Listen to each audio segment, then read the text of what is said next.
Hey guys, welcome back to the channel, welcome back to Team Barca. In today's video, we are of course doing a post-match analysis of the game that just happened against our rivals Real Madrid.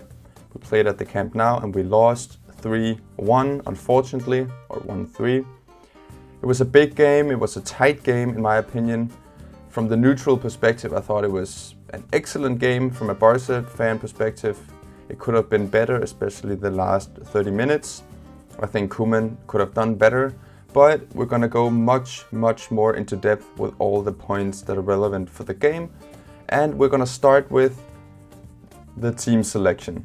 So the team selection for this game I thought was quite interesting.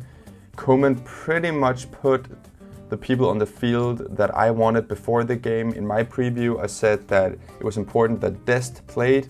He probably was the man of the match for this game. I thought he did such a great job in keeping Vinicius at bay, keeping Ferland Mendy at bay, and really pushing on the offensive side as well, although he was a bit more pulled back into the defensive zones. He completed 6 dribbles during the game, a game high. Quite impressive for a El Classico debutant, for a very new player to the club. Doesn't even speak the language yet, doesn't really know the club yet, and is only 19. What a display from this guy.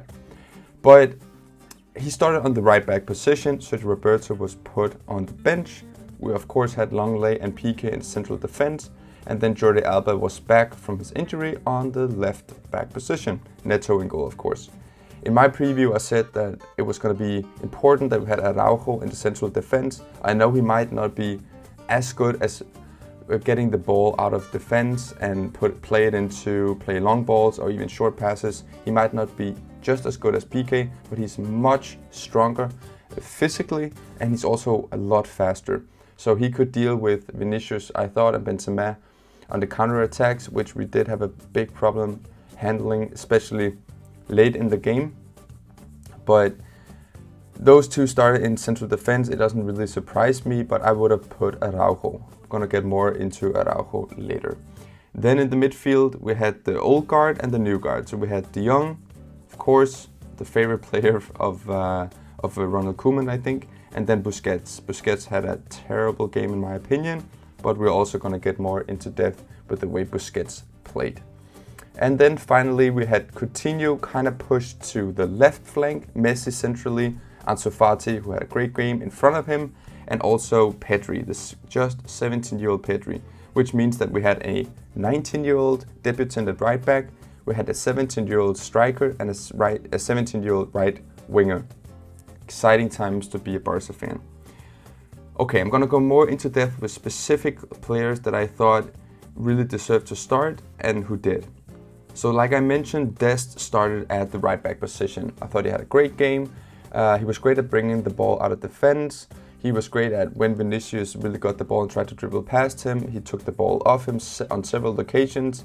When he was all the way up at the corner flag at the other end, he really did well trying to get out of tight position and play the ball. He was constantly moving. He always asked for the ball when it was on Piqué's side.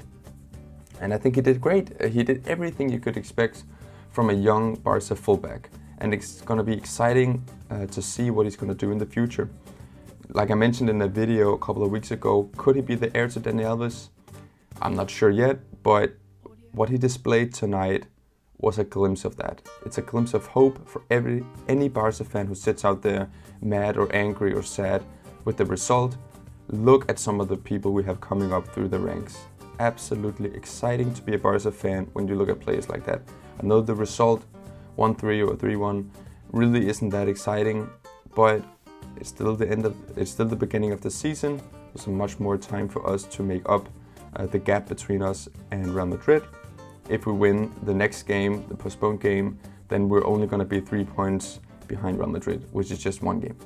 And by the way they played, I didn't really think they played that well. They're definitely going to lose several games during the season. Another player who did quite well, I thought, in my opinion, Jordi Alba had a good game on the left back position. He didn't really overlap that much, and might be because he hasn't played for the last couple of games. He might got a bit tired. He was also pulled out late in the second half, which is understandable as we were really attack-minded and tried to get that final goal.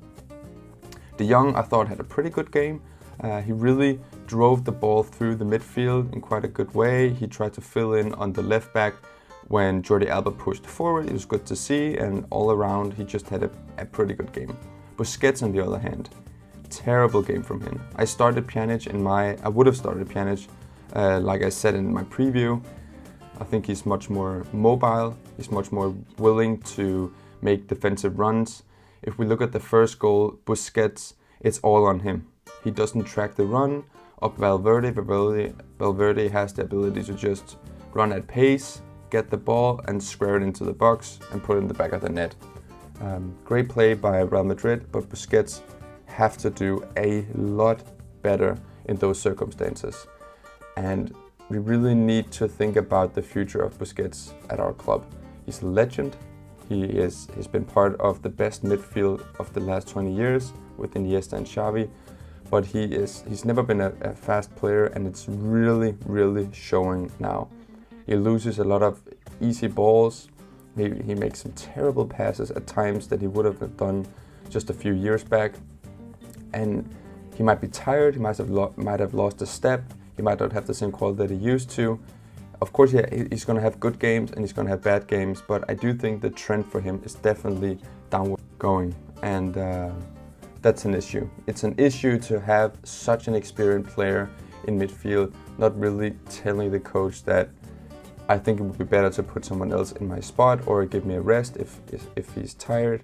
And I think Koeman, after this game, I hope he realized that Busquets just simply cannot be the starter anymore. You need to put either Pjanic or Alenya in that position, and you have to make it work. I think Busquets could be an exciting super sub to come in. He could definitely steady the ship, but if he only played 30 minutes, 35 minutes, maybe 60 minutes at times if he starts, I think that would be much better for him physically. All right, let's move on from Busquets, who I don't really want to talk that much about him anymore. Pedri on the right flank did quite well.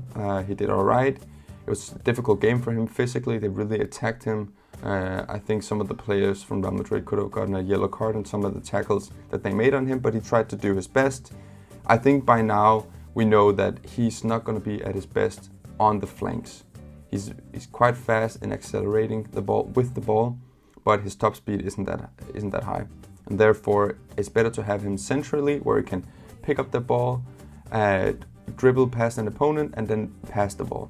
That's where his strength is really at. Coutinho on the other side, it's kind of the same for him. He's not really that fast. He's not a natural winger, just like Pedri isn't, and he has to play more centrally, which means that in the optimal position we would have Pedri, Coutinho, and Messi playing on the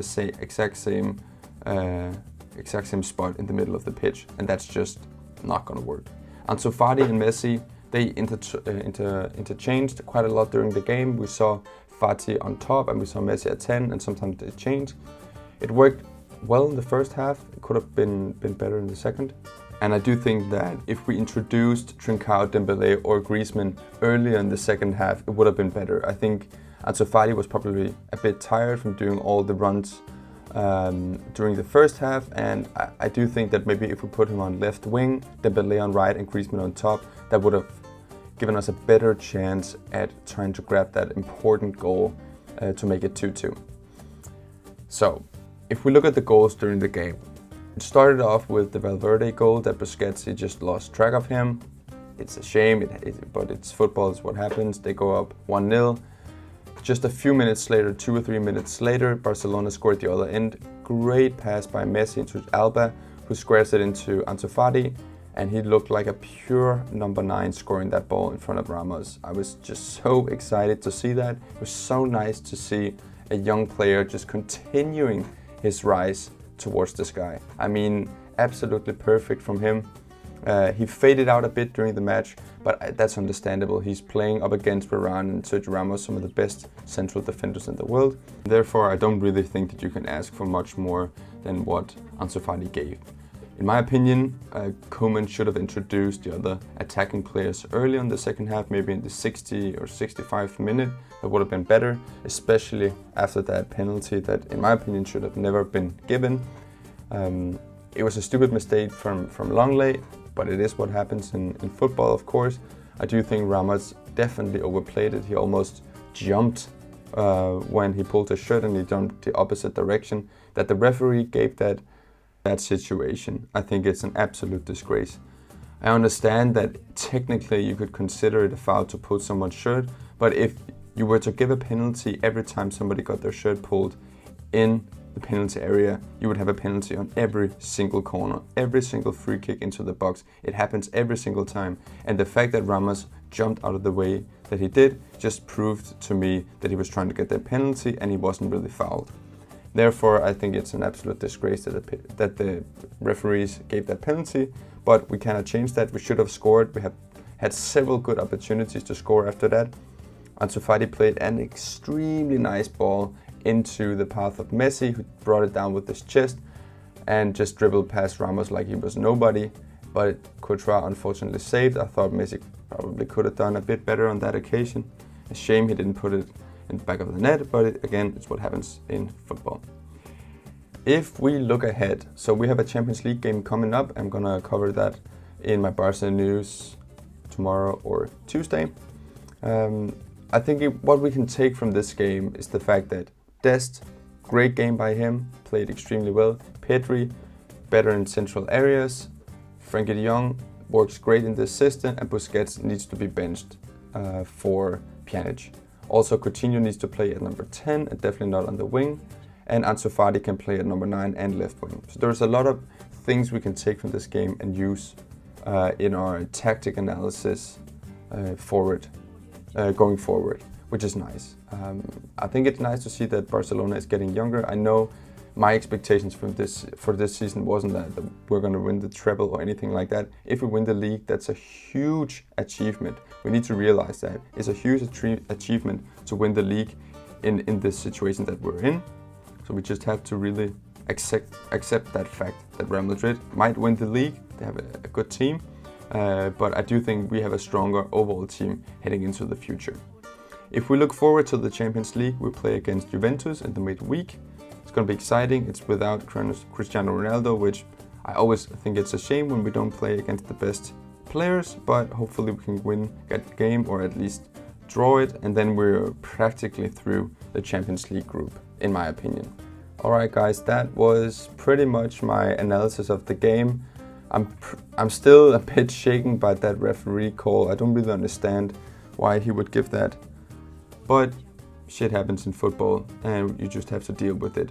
I think going forward, we're going to see our system really improving. We're going to see players improving as well. Hopefully Griezmann can start to score. Same goes for Messi. And we'll just have to see.